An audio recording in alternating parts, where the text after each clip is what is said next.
रामेश्वरम नामक एक गांव में बालू नामक एक लड़का रहता था। बालू बचपन से ही अनाथ था।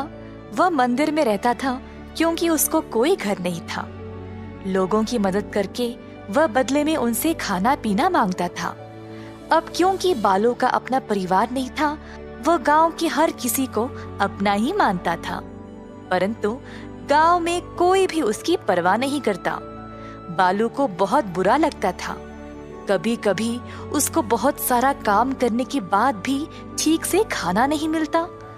बालू हमेशा बड़े बड़े सपने देखा करता था। मंदिर में बैठे बैठे बालू सोच रहा था कि वह अपने सपनों को पूरा कैसा करेगा, जब उसने मंदिर के पंडित को बचा हुआ दान चोरी छुपे चुराते हुए देखा और घर की ओर निकलने लगा। पंडित ने बालू से कहा, हे बालू, आज का प्रसाद भी खत्म हो गया है। तुम इसी का इंतजार कर रहे थे ना? पर नहीं है तो पानी पी लो और सो जाओ, और हाँ, मंदिर पे नजर रखना। पंडित जी, क्या आपकी कोई इच्छाएं हैं? ऐसा क्यों पूछ रहे हो? तुम मेरी इच्छा पूरी करोगे क्या? जब आपकी कोई इच्छाएं हैं तो आप किसको पूछते हो? देवी माँ के अलावा और कौन है? तो जो मांगे वो पूरा कर देती है क्या? जब तक देवी माँ सामने प्रकट नहीं हो जाती, तब तक तुम दिल से प्रार्थना करते रहना, फिर वो तुम्हारी इच्छाएं पूरी करेगी। चलो, मुझे अब देर हो रही है, मुझे जाना है। ऐसा कहकर पंडित चला गया। बालू खड़ा हुआ और देवी माँ की मूर्ति के पास गया। अपना पूरा ध्यान लगाकर बालू अपने मन में देवी माँ का जाप करना शुरू किया। इसी तरह हफ्ते बीत गए और बालू प्रार्थना करता ही गया। एक रात बालू जब प्रार्थना कर रहा था, तब बालू, तुम्हारी भक्ति से मैं प्रसन्न हुई हूँ। बोलो, क्या चाहिए तुम्हें? काफी देर तक सोचने के बाद बालू ने कहा, देवी माँ, मुझे ये वरदान दो कि मैं जो भी छूऊं वो सोने में बदल जाए। अच्छा, अवश्य। बालू को यह वरदान मिलते ही उसने मंदिर को छुआ और पूरा मंदिर सोने में बदल गया। यह देखकर बालू खुशी से झूम उठा और सुबह सवेरे गांव की ओर चला गया। बालू गांव के बीचों बीच एक बरगद के पेड़ के पास गया और सबको बुलाया। मेरे भाइयों बहनों, बड़े और बुजुर्ग, सब आ जाओ इधर, देखो जादू। क्या हुआ बच्चे, इतनी सुबह सुबह क्यों चिल्ला रहे हो? अपनी आंखें खोलो और देखो। ऐसा कहकर बालू ने पेड़ को छुआ तो पूरा पेड़ सोने में बदल गया। सब लोग चमकीले सुनहरे पेड़ को देखकर आश्चर्यचकित रह गए। ये मेरी जादुई शक्ति है, जिससे मैं जो भी अपने हाथों से छूऊं वो सोने में बदल जाता है। ये सुनकर सब लोग और भी हैरान रह गए। सबको अब बालू पसंद आने लगा और उससे अच्छा बर्ताव करने लगे। बालू बहुत खुश हो गया और इधर से उधर दौड़ने लगा कुछ और बच्चों के साथ। बालू घर से घर जाने लगा, सब कुछ छूते हुए। एक एक करके सारे घर सोने में बदलने लगे और जल्द पूरा शहर एक सुनहरा शहर बन गया। सब लोग बालू की प्रशंसा करने लगे। सब लोगों ने उसको मजेदार भोजन भी दिया।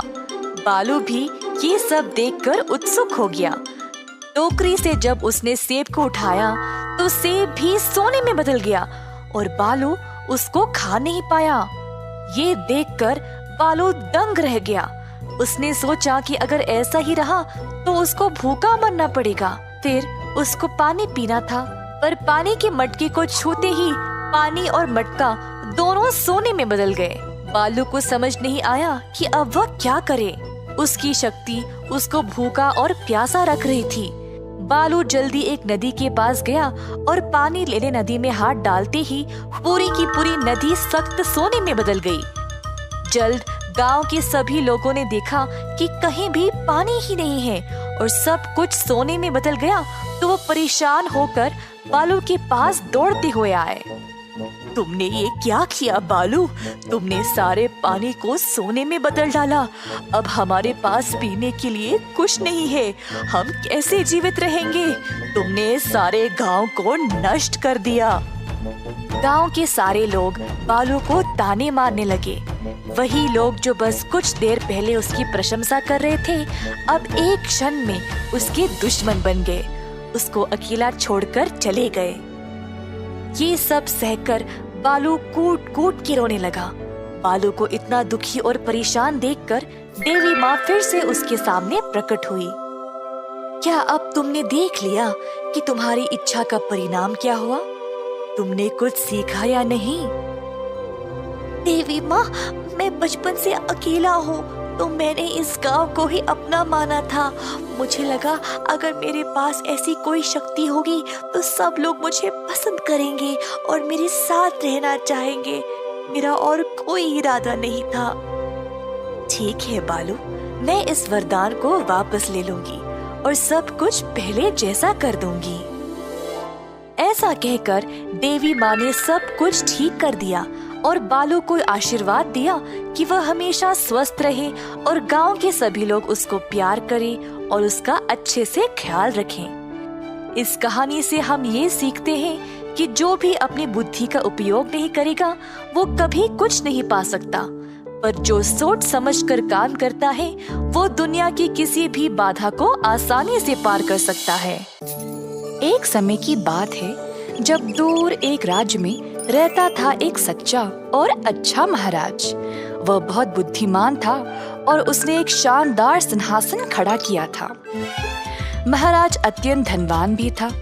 उनके पास थे 7 गुप्त कक्ष जहाँ पर वह अपना सारा सोना और धन रखा करते थे और केवल उन्हीं को उन कक्षों की पहुँच थी। उन कक्षाओं को खोलने की चाबी उनकी छड़ी थी जिसको वो हमेशा अपने पास ही रखते थे। छड़ी के ऊपर एक हरा रत्न था जिसको कक्ष के दरवाजे के ताले लगाने की छेद में डालना होता है, जिससे वो बड़ा दरवाजा खुल जाता है। अब सारे धन दौलत में महाराज को एक चीज बहुत प्यारी थी जो 7वें कक्ष में रखा हुआ था। वह एक सुंदर अंगूठी थी जिसको महाराज की माँ ने मरने से पहले दिया था।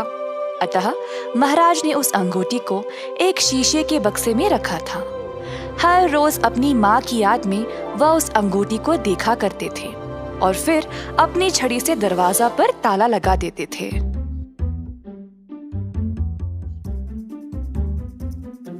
उसी राज्य में देव नामक एक व्यक्ति रहता था। देव एक चोर था। लोगों का जेब मारना,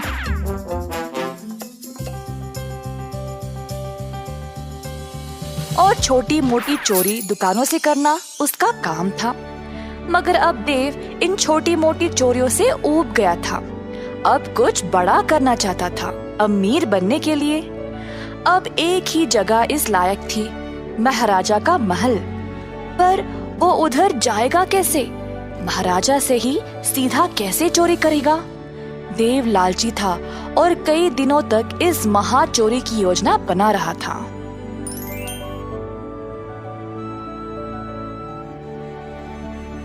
एक दिन देव महल के इर्द गिर्द घूम रहा था जब उसकी मुलाकात उसके एक बचपन के दोस्त से हो गई जो अब एक महल का पहरेदार था।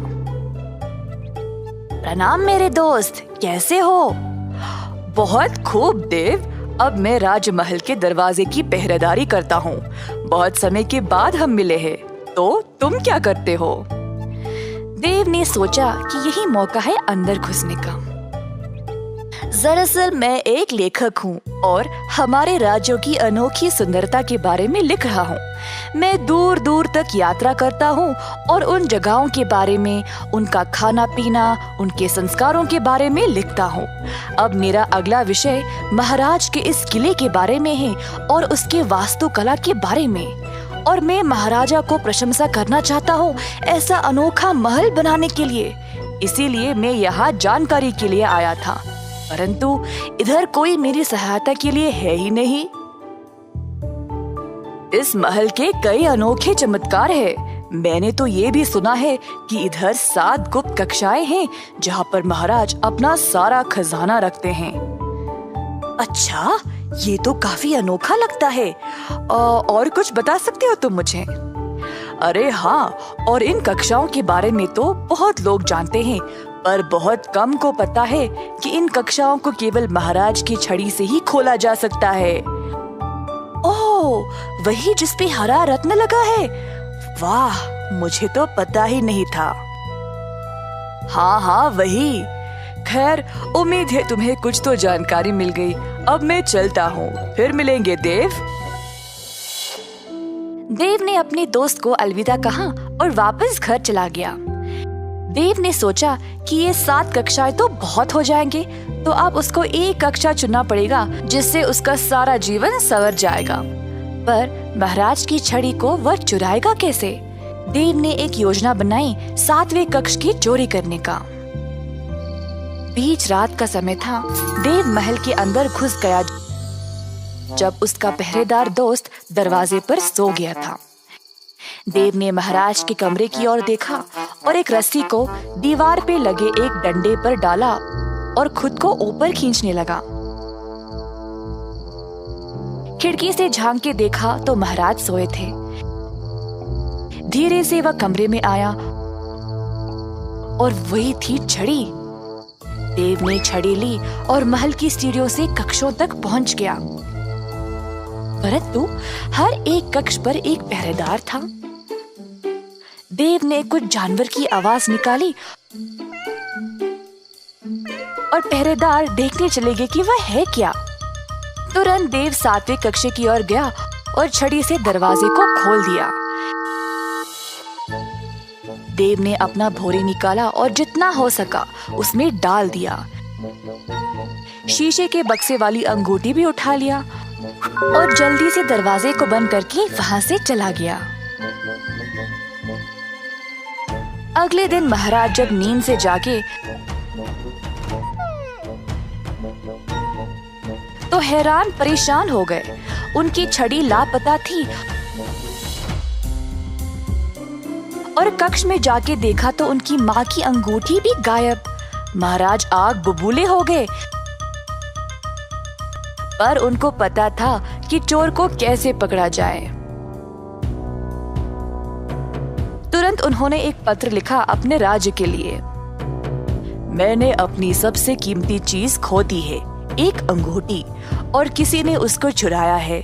अगर किसी को भी ये मिले तो मुझे वापस लौटा दे और बदले में उसको ढेर सारा खजाना भेंट में दिया जाएगा। कई दिनों तक बहुत लोग आगे आए नकली अंगूठियों के साथ, पर महाराज अपनी माँ की अंगूठी को अच्छे से पहचानते थे, तो सबको वापस भेज दिया करते थे। जब ये खबर देव तक पहुंची तो उसने देखा कि वो अंगूठी तो उसी के पास थी। देव को अब और खजाने की लालच लग गई। ये तो कोई पुरानी अंगूठी लगती है। मैं महाराजा को बोलूंगा कि मुझे कहीं मिली और फिर भेंट में दिया खजाना भी ले आऊंगा।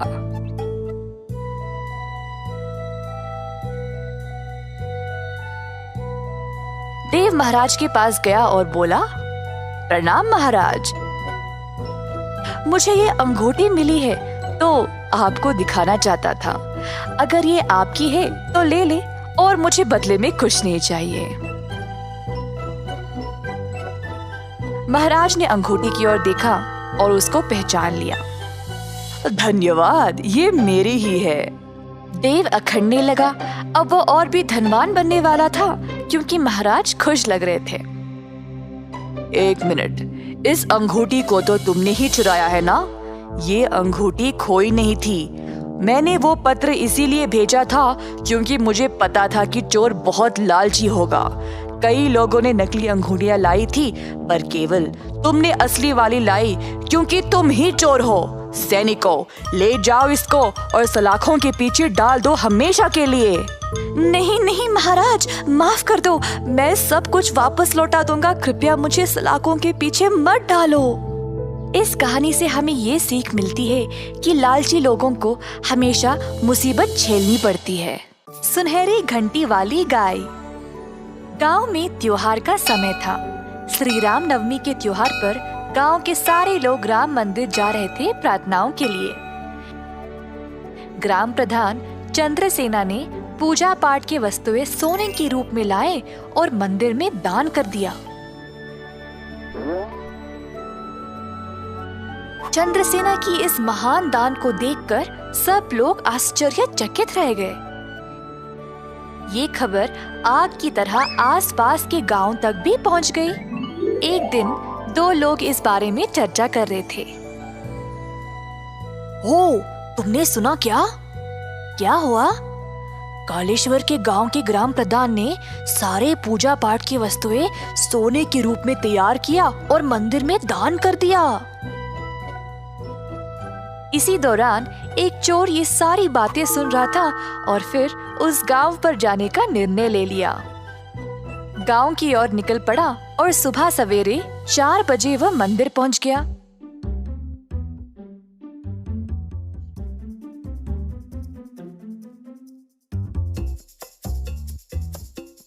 चोर ने मंदिर की कक्ष के दरवाजे को खोलने की कोशिश की। जब खुला तो अंदर सोने की वस्तुएं देखकर चकित रह गया। जल्दी में उसने आगे की सीढ़ी नहीं देखी और फिसल गिर पड़ा। जो भक्त मंदिर में सो रहे थे जाग गए और तुरंत उस दिशा में गए। चोर वहां से जल्दी भागना चाहता था। तुरंत उसने एक सोने की घंटी उठाई और वहां से भाग निकला।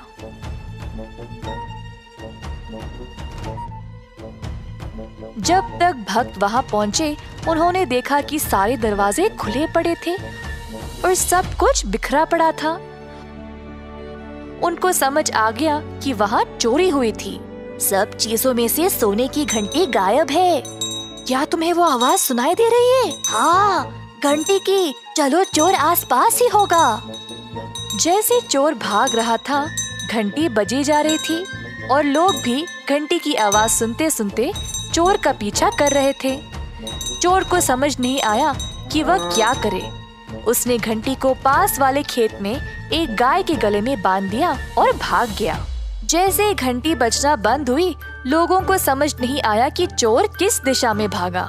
हर जगह ढूंढकर वापस चले गए। अगले दिन चोर वापस खेत पर आया और घंटी गाय से वापस लेने की कोशिश की, परंतु गाय उससे दूर भागने लगी। चोर भी गाय के पीछे भागने लगा। गांव वालों ने ये देखा और जानना चाहा कि ये आदमी गाय के पीछे क्यों भाग रहा था।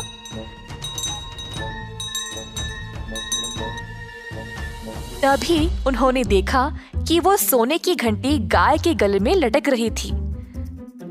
अब सबको समझ आ गया कि वही आदमी ने चोरी की थी। सब उसके पास आए और उसको रंगे हाथ पकड़ लिया। इस कहानी में हम ये सीखते हैं कि अपने पापी कर्मों से चाहे हम कितना भी दूर भागने की कोशिश करें, वे कभी मिटते नहीं। कई साल पहले की बात है। एक महान से राज्य में कृष्णदेवराय नामक एक शासक रहा करते थे। उनकी माँ बहुत धार्मिक महिला थी। माताजी ने अपने जीवन में कई धार्मिक स्थानों का दर्शन किया और बहुत सारे पूजा पाठ में भी भाग लिया था। महाराज अपनी माँ से बहुत प्रेम करते थे। जैसे साल बीतते गए,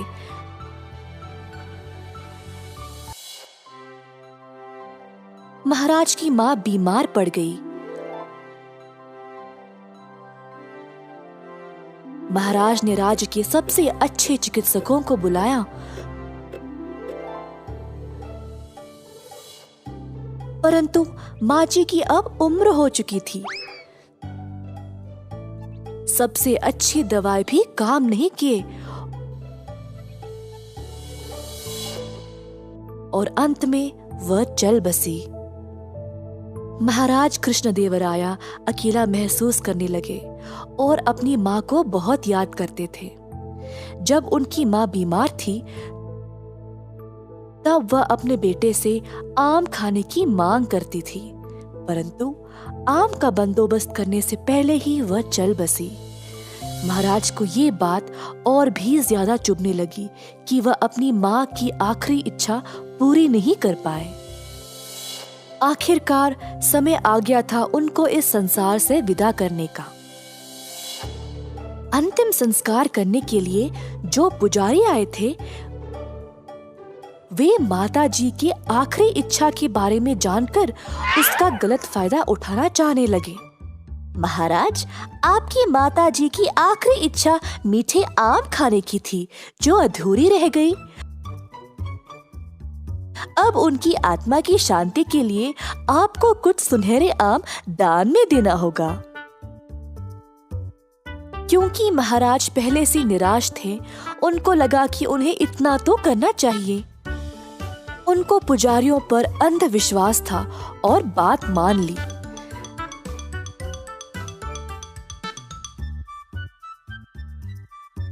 राजा ने 10 सुनहरे आमों का प्रबंध किया और पुजारियों को दान में दे दिया।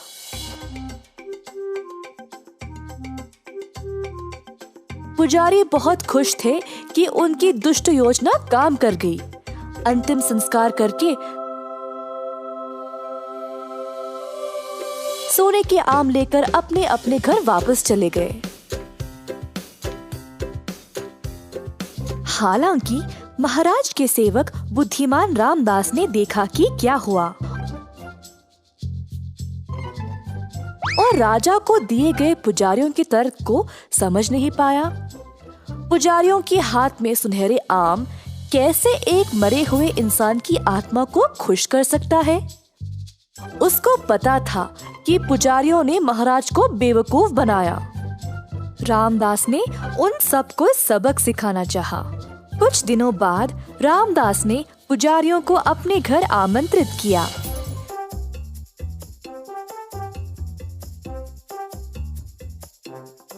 वह बोला, मेरी मैया कुछ दिन पहले चल बसी। मुझे लगता है उनकी आत्मा को शांति नहीं मिली। उनके अंतिम दिनों में वह चाहती थी कि मैं उसके सिर पर गरम लोहे की छड़ी से मारूं, परंतु मैं ऐसा नहीं कर पाया और फिर वह चल बसी। अब जैसे आप लोगों ने राजा को सुनहरे आम दान में देने का सुझाव दिया, वैसे ही मुझे भी अपनी माँ की आत्मा की शांति के लिए ऐसा ही कुछ करना पड़ेगा, है ना? मुझे आप सबको गरम लोहे की छड़ी से मारना पड़ेगा अपनी माँ के लिए। ऐसा कहकर रामदास ने एक गरम गरम लोहे की छड़ी की ओर दिखाया, जो उसका नौकर पकड़ा हुआ था। सारे पुजारी भयभीत हो गए। रामदास के कदमों पर गिरकर दया की भीख मांगने लगे। रामदास ने सबको वो सुनहरे आम वापस करने को कहा और दया की भीख महाराज से मांगने को बोला। अतः अगले दिन महाराज को सारे सुनहरे आम वापस मिल गए और लालची पुजारियों ने सबक सीखा। एक बार फिर रामदास को उसकी सतर्कता और समझदारी के लिए प्रशंसा मिली।